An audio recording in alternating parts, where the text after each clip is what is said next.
Ladies and gentlemen, you're watching Talking with Michael. How you doing? I'm Michael. And today we have Karthika Nair from Synchroshakti. How you doing? I'm doing very well. How are you? I'm doing really good. I'm excited to have you. We have you all the way from India. I'm excited to be here. Thank you so much for having me.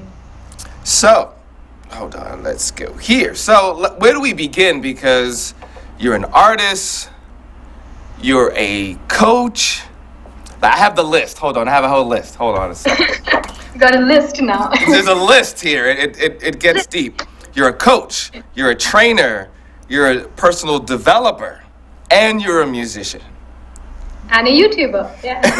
And a YouTuber, which is the most important in today's society, that you're a YouTuber. Let's start. Where were you born? And what were you like as a kid before you were a coach? Okay. I was born in India in June of 1991. Okay. I was a strange child. I was more interested in animals and nature and ghosts and paranormal things and UFOs. That was my interest. And I was pretty much by myself. I enjoyed alone time. That's basically how I was as a kid. Okay. That's it? So you just describe yourself as you were a strange kid. Into strange things. Yes, loved strange things. Yeah. Now, where did music kick in for you? Okay, so music. So my mom is a classical singer. So we've had music around in the house. But I started singing when I was 15 years old in school, high school. And because I was listening to a lot of rock music at the time, I used to listen to Pink Floyd and Led Zeppelin. And I saw the movie School of Rock, Jack Black. You remember that one? Yeah. And I got very inspired by the band, and I was like, I'm going to become a musician. That's how I got into That's the story. That's how I got into music. I didn't start off as a singer. Okay. I failed at everything else and then came to singing. Okay. And then I built it from there. Yeah, that's how I got into singing. Now, family-wise, as far as like professions that people normally go into, is singing something in music usually embraced? Now, I know your mother's a musician, but in general, is that something that people get into as far as your family?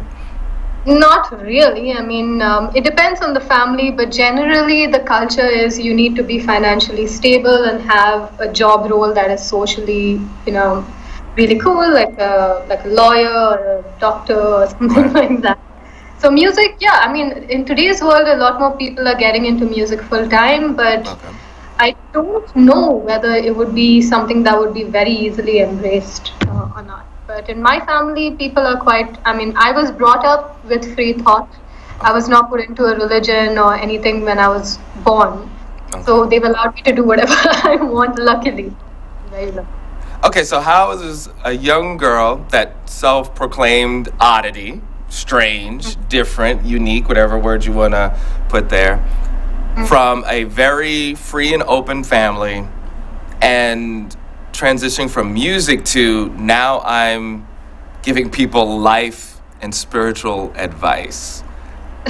What happened? Was there something that was like the aha moment for yourself, or? Yes.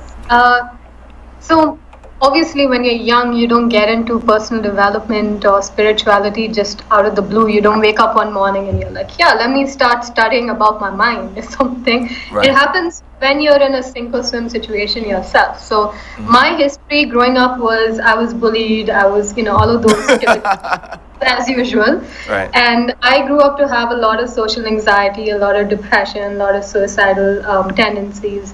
Wow. So I came to a sink or swim space, and I was always fighting with people. I had this whole me against the world mentality, and that's when I was like, okay, let me look at this self-help stuff and see whether this is going to help me come out of my own inner madness. Okay. And my family, they have a lot of books on self-help because they were part of Amway, which is multi-level marketing stuff. Right. So we had a lot of this around me anyway. So I picked up the books and I started reading, and it started, helping me. So eventually I started working on my own stuff, and I started, so I went through panic disorder for many, many years. I went through different anxiety disorders, and coming out of anxiety without medications, without going to a psychologist, psychiatrist, I went to a lot of therapists, but nobody could help me because I wanted somebody who had experienced it and come out of it. I didn't want a textbook knowledge, some counsel degree, and they know these are the symptoms and take this. I didn't want that. That's a very good point. Exactly. I wanted somebody walk the journey, right? And Right. so I couldn't find anyone, so I had to find my own way. And I Wow. found this book called Power of Now by Eckhart Tolle. This is the book I tell everyone to pick up. And I internalized the book, I studied it, I healed out of panic and anxiety, and healed out of depression, all of that, based on that one book that I read. And ever since then, I've just been taking the whole coaching thing to share how I came out of my madness and reach whatever levels of excellence and success I want to reach, and teach that to other people, because our mind is our biggest enemy. And if we can learn to go beyond it, it's one of the biggest blessings we have. Now, it's interesting because you mentioned the power of now, which totally vibrated from your little rooftop video. You have a video where for some reason, you're climbing on a roof, and you're actually filming the process of you climbing on this roof, and then you start talking about... And by the way, for those who are watching, I made that video way before I knew about what this present moment thing was even about. I was just stalking stuff at the time. I was seeing stuff, but it's only later on that I understood what present moment actually is, what mindfulness actually is. But at the time, I guess I had some information. Right. But I was supposed to climb that roof. I mean, I literally defied my parents, and I just climbed the roof and tried to make a video about it. But yeah, those people had no idea about what I know today about mindfulness. Now, you have a video called the 2-cup method. I'm just going to use this because you have hundreds of videos online. The 2-cup method, getting rid of your past and moving to the future, which is something you had to do for yourself. And this is why I really wanted to interview you or should I say talk with you? Not really an interview, we're just talking. Talk with Michael. Michael, plug. So, we're just talking. And I find it fascinating, someone in the dark and that picks themselves out. You're not looking for any person, group, clique, non-for-profit, institution, from within yourself. Yeah. And you picked yourself up. Yeah. And that video, I guess, was a quick way to get other people to do that for themselves. No. The way I like to teach law of attraction and manifestation is not from a very ego-based place. Like, I'm not here to tell people to chase things and chase material stuff. Yeah, those are things that come and go in life. You should attach yourself to, my car, and if my car has like a dent on it, I'm going to go into suffering. That's not why I made the video. I made the video, first of all, one is because it gives you a sense of possibility and reality, because we are all limiting ourselves so much that knowing that there are greater things out there, and you can go as far as you want to go in this reality. It's a game, it's like the character you're playing. You can truly impact the world and do something really epic. But the whole idea of doing that video was to get people to be more general. Like, I want to have a life where I am mentally, emotionally, spiritually, physically free. Instead of, I'll be only happy when my ex calls me, or I'll only be happy when my marriage works out. That's not why I teach the law of attraction. I teach it for people to be open to being, creating the life that they want in the form, not in the form they want, but the form you want to leave it to a greater intelligence, but just be more open to possibility and let miracles come. And that's why I made the video. But I don't have a very specific reason why I made it, apart from just making people see there's a way out. Yeah. But I want a new car. I want a new job. I want to get back with my ex. I want to... You can have the job, you can get with your ex, but if you're not happy intrinsically by yourself, then there's literally no point of you having your ex back or that car or that job, because you'll find something even in that. It's like I'm unhappy now, and when my ex comes back, I'm going to be happy. But then you get your ex back for 2 days, and now you're gone back into unhappiness because your unhappiness is coming from inside of you. But I want a rich lover. I want you to give me, forget all that mumbo jumbo spiritual stuff. That person's rich and they're hot, and I want them in my life. How do I do that? Don't contact me. Just no, and the reason why I bring that up, folks, anyone watching, is because you did a video. In fact, it was last night. You had a live stream. You also do live streams on YouTube, and people can ask you questions. And there were several people that wanted their ex back. They wanted, how can I make money? How can I get a better job? They wanted very, I guess you called it material things or earthly things. See, I've got to stop here and be very clear that it's amazing for you to want to attract money. It's fine. You want to put your kids to school. Right. You want a better neighborhood. All that's perfectly all right. Okay. But don't attach your happiness to that coming in. So only when I get, I'm paying my bills, and only then can I be happy, because happiness is not conditional like that, that only when something happens can I be happy. So it's always the other way around. When you're happy now and you can live in a state of non-judgment or non-resistance to the lack of things in your life, that's when you give space for the things to actually show up. But the more you're complaining, condemning, criticizing that things are not working out, the more suffering you take in. So I want people to have abundance of money and do whatever they want. It's perfectly fine. But first start with your own sense of abundance first, instead of waiting on something else to complete you, because nothing can complete you. No amount of money is going to complete you. Right. You can see that the rich and famous are still so miserable. Yeah. Right. There was someone you were responding to, and they were like, what's the magic spell to get something? And you quickly responded, I'm not here for spells. Yeah. What did they want? Why did you respond that way to your live listener?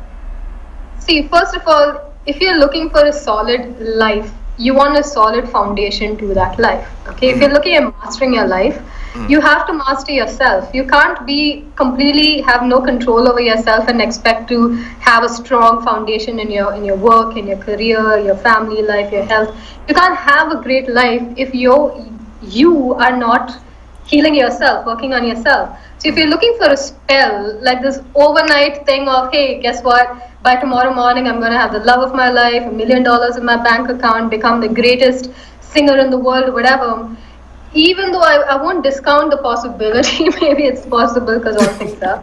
But what I feel is that people want instant results without wanting to grow into the person who can actually pull it off. Because yes, you can win the lottery and make a lot of money.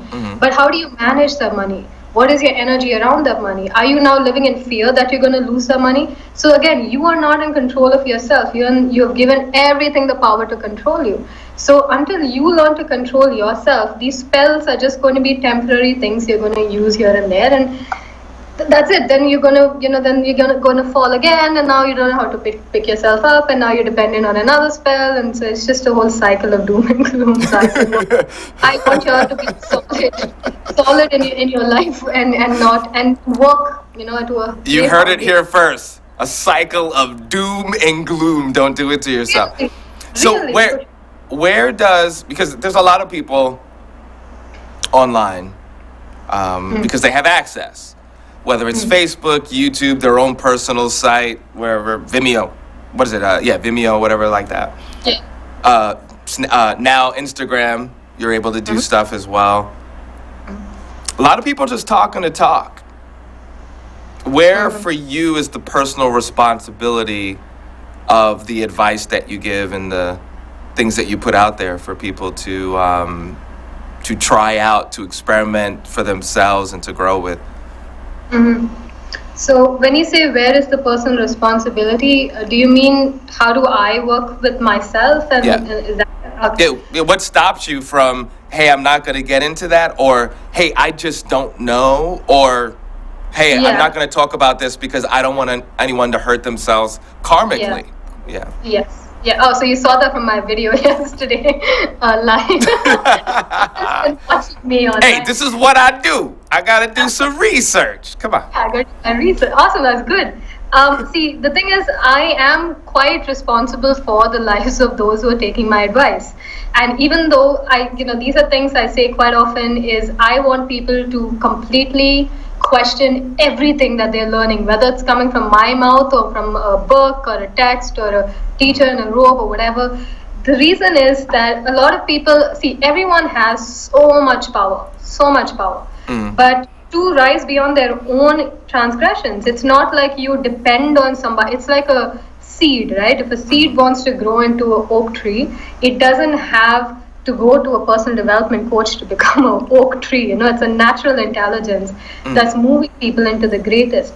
But because of education, because of society, because of conditioning, we've depended on everybody else to tell us what to do. And so now we can take information that may be detrimental to us, but it's kind of sugary, put in a nice spiritual wording, and now everybody's just eating that pill without realizing that it could actually cause more damage. So, me personally, mindfulness or the path of enlightenment, which is just going beyond your own ego, your own sense of importance, or your own sense of not so important, the aspect of you that feels I'm not good enough or whatever.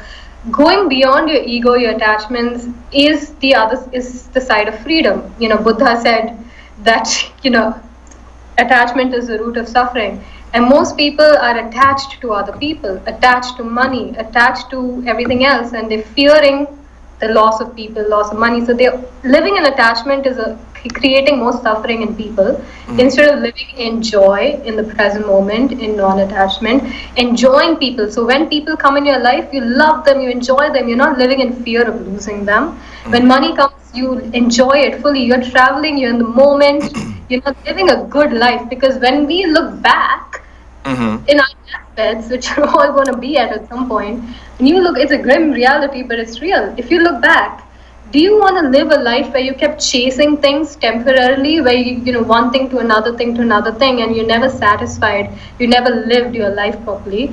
Or do you want to look back and realize, hey, I'm not going to take my money with me into the next lifetime. All I have is a good life. Did I live it happy?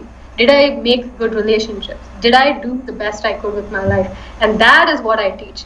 Because I see that life is precious. And if you're just going to live in suffering the whole time, then you have lost the gift of life that you've been given. That's my opinion. This is why I put these lines and I say no to a lot of things.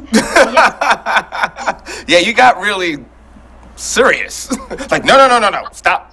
No. Like, Don't come here for that. I'm very blunt. I'm a very blunt person. I say it as it is, but I mean very well. I come from unconditional love. I do not want people suffer. Now let me ask this, because a lot of everybody wants to write a book, again, do different things online. A lot of the knowledge are in the holy books. I see that there's a lot of people these days that, in fact, a conversation I had yesterday with two people that very adamant, I believe in nothing, because, there's a lot of hurt when it comes to the mosque, the temple, the church, a lot of the mandir. A lot of people are really hurt just by people misleading people and taking advantage. Is there any fruit there? Is there any danger in just relying on yourself? Okay, amazing question. So awesome. Yes. Okay, so guidance is important. Guidance has a role to play. But you've also got to learn from people who are walking the path or have walked the path, not just read from the words. So for example, I have seen priests who are talking about so if you look at all religions and you dilute it into its core teachings or the spirituality underneath the religion, it meets in a lot of places. And a lot of it is about finding the kingdom of heaven within. It's not something that, there are so many things that I could talk about, but a lot of it comes down to our own connection with something that we call awareness or consciousness, whatever. It's all interlinked. But what happens is when you are somebody like a priest or anybody who hasn't gone beyond your own transgressions, or you have gone beyond your own ego in the sense that you still desire other people to worship you, and you still have that whole thing of I'm the center of attention kind of thing, and if nobody comes to me then I get offended. If you're still there and you are preaching the word of consciousness, then there's a disconnection. Now you're not speaking from your own consciousness, you're speaking from the word of a text. Now that's the original person was awakened, was enlightened, understood one, understood we are not the mind, we are not the body, we are not our emotions. We are the consciousness behind all of this. One guy understood it, and a few people understood it internally. But a whole lot of people understand it intellectually, but have never experienced that state of oneness. So what happens is if you're studying from somebody who's gone through panic, anxiety, or whatever and come out of it, or somebody who is manifesting the money from a state of non-attachment, you're walking a path, or you're studying from someone who's doing the thing experientially, that's a good guidance. But if you're learning blindly, putting your, like you've seen people who like whack somebody's head, is like, okay, you come to me, I'll whack your head and God will bless you. If you're learning, you're studying then a lot of people want this instant fix, that if I go to this priest and he whacks me behind my head, then my problems will go away. And now that priest is like super popular. These things, I feel, is taking people away from their own consciousness, their own power, their own path. So it's a balance. Okay. Study from the guys who've actually made it, but also find your own path in that. You take what you've learned, you internalize it, you find your own path. What works for you works for you. It may not work for someone else. So that's what I mean when I say, don't just blindly follow what you're learning. Right. Go with guidance. I mean, I wouldn't be here if I never studied works like Eckhart or Ramana Maharishi or Muji, any of these people. They taught me something. See, a good teacher will show you where to look, but not what to see. Okay? So these guys showed me where to look. First of all, this is my own personal Yoda, ladies and gentlemen. Say that again. That was awesome. Just say it again. Say it. So a good teacher will show you, and this is a friend of mine recently put it in these words, but it's very powerful. A good teacher will show you where to look, but not what to see, because everyone's path is different. We are all expanding and in awareness and finding our own way through life. We're all in different forms. In Hinduism, there are many forms to enlightenment, many paths of enlightenment. Many different ones. Each of them have their own thing, So to show you that, hey, look within yourself is one thing. What you're going to find, that could be a lie. Somebody could misguide you, So find your own path. This is what I meant when I said that. If that made any sense at all. Oh, no, totally. I totally agree 100%. And if anyone out there, leave comments. If you agree, disagree, would love to hear it. But I agree 100%. Question everything I'm saying. Because the thing is, certain things, like it's like riding a bike. You could tell someone, but you have to do it. Find your own rhythm. Yeah. You can't.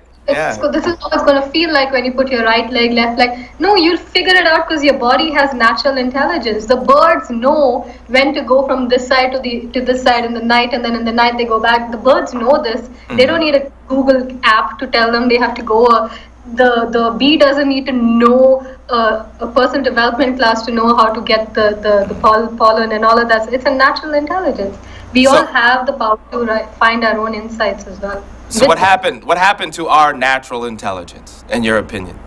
Nothing happened to it. We just don't rely on it. We rely more on conditioned ideas by society. Society tells you that if your boyfriend cheats on you, you're supposed to go crazy and start spiting him, or put him down, or show him how cool you are or what he missed out on. These are conditioned responses we have, instead of just trusting our own way forward with guidance. I'm not saying you just go by blindly. It's good to study, it's good to take things, learn, but it's like this. If you're going to get hit by a car, you don't need to think about it. Your natural intelligence will get you out of the way. Think about it another way. Like scientists, right? The guys like Thomas Alva Edison, 999 times trying to get the light bulb to work. It wasn't happening 999 times. Till he kind of switched off this whole logical part and he got insight that came from a different space. It doesn't always come from logic. That insight is what gives us light right now. You understand? So a lot of my ideas, answers come without my mind giving me the answer. It comes from a natural intelligence that we all have. So. But a natural intelligence also with the humility of still seeking guidance and be open to guidance. Yeah, it's a balance of both. It's a balance. So when you get guidance, they might show you where to look in order for you to find your natural intelligence. Yeah. Right. So I don't want you to leave without talking about some of the subjects, I'll put it that way, that you cover. Mental mastery, Yes. emotional mastery, inner healing, the law of attraction, money, and success. Now, even though you broke it down to different things, they're really all the one thing. It's you. It's right? self-mastery. It's self-mastery, definitely. Yeah. So what kind of clients do you have? Okay, so everything comes back to you. So no matter what you're working on, you've got to start with first learning to be more of a responder to life instead of an unconscious reactor. So if something happens in your life, instead of you going unconsciously crazy and be like, oh no, let me, get me out of here, instead of doing that, to be calm first and witness yourself, witness what your mind is doing, witness what your emotions are doing, clear the negative, and then choose your direction in life, choose your response in life. That power is there in all of us, right? To tap into that power is to give you power to do whatever else you need to do in life, whether it's career, relationship, money, whatever. So the clients I have, everything comes down to self-mastery with anyone I'm working with. And I always do mindfulness as my base, which is the ability to observe and dissolve negative thoughts and emotions and behavior without judgment or resistance towards them. So it's like you're always in a state of flow. So it doesn't matter what they're coming from, as long as they know that the work is going to be with them and not about getting someone back or proving something to someone, none of that stuff. Right. It's all about them. So those are the kind of clients I have. People who are willing to work on themselves than, for everybody else. So what is your website? How could people follow you, support, and communicate with you? Okay, so my website is called synchroshakticoaching.com. Synchroshakti is the brand name, and then coaching.com, synchroshakticoaching.com. But you can find me on YouTube as Synchroshakti. And to contact me, you can contact me at my official email ID, which is contact@synchroshakticoaching.com, or you can use my unofficial email ID, which is synchroshakti@gmail.com. But also you can find me on Facebook, Instagram under Synchroshakti. Awesome. So if you had to sum up what you would like people to receive from your energy and your experiences, your trials, tribulations, and where you're at right now and where you're going, what would that sound like? What would that be? It would be to know that the power to be free is in your hands. Just understand your mind, understand your emotions, and know you're not your mind. You are the awareness behind it. So learning to live in awareness instead of your identity, your name, your history, all of that. Instead of identifying with that stuff, learn to sit more in the present moment, live in awareness, learn to be non-judgmental, non-resistant, gather solutions, so those kind of things. Basically, live in consciousness. I don't know if people would understand that, but it just means live mindfully. I think that's my message. Live mindfully. Right. That is awesome. Thank you so much for, what time is it where you're at now? It's almost 8 p.m. In the night.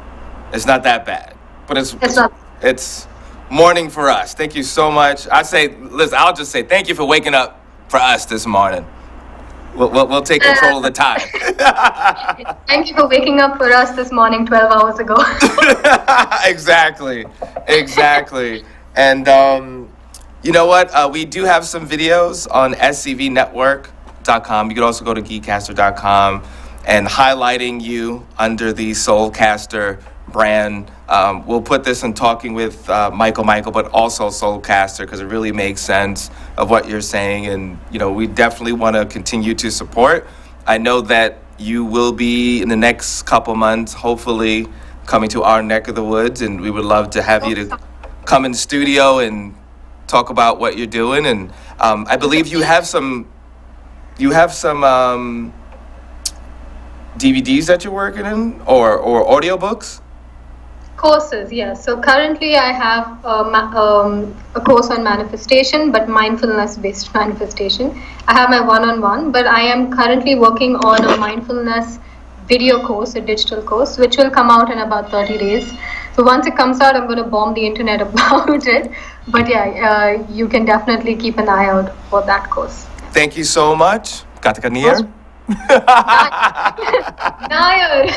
Nair. Karthika Nair. Yes, you got it. Perfect. I got it. And this is Michael 7 Michael. And you're watching Talking with Michael. Thank you so much. Continue to love the light and to share it with others. And have a good one. Talk to you soon.